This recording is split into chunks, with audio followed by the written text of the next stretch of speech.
জাতীয় ক্রীড়া পরিষদ সচিবের অপসারণ দাবিতে দ্বিতীয় দিনের মতো বিক্ষোভ করেছে কর্মচারী ইউনিয়ন। কর্মরত অবস্থায় অসুস্থ হয়ে এক নারী সহকর্মীর মৃত্যুর প্রতিবাদে বৃহস্পতিবারও বিক্ষোভ করেছিলেন কর্মচারীরা। তাদের দাবি, এই বিক্ষোভে কর্মকর্তারাও একাত্মতা প্রকাশ করেছেন। কর্মচারী ইউনিয়নের ভারপ্রাপ্ত সভাপতি হাবিবুর রহমান জানিয়েছেন, বর্তমান সচিব আমিনুল ইসলাম অপসারণ না হওয়া পর্যন্ত এই বিক্ষোভ চলবে। এমনকি সচিব অফিসে এলে তাকে প্রবেশ করতে দেওয়া হবে না। রোববার ক্রীড়া পরিষদে আসেননি আমিনুল ইসলাম।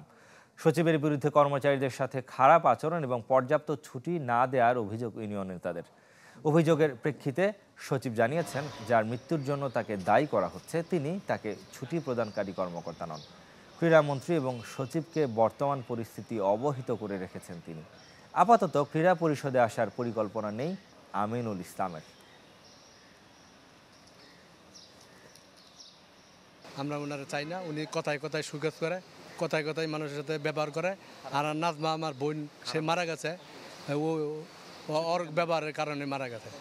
ওরা তো আমাকে অফিসে আসার জন্য না করেছে, তো আমি গেলে অপ্রীতিকর পরিস্থিতি তৈরি হবে, তো সুতরাং আমার যাওয়ার তো উচিত না। আমি আসলে এই জন্যই যাইনি।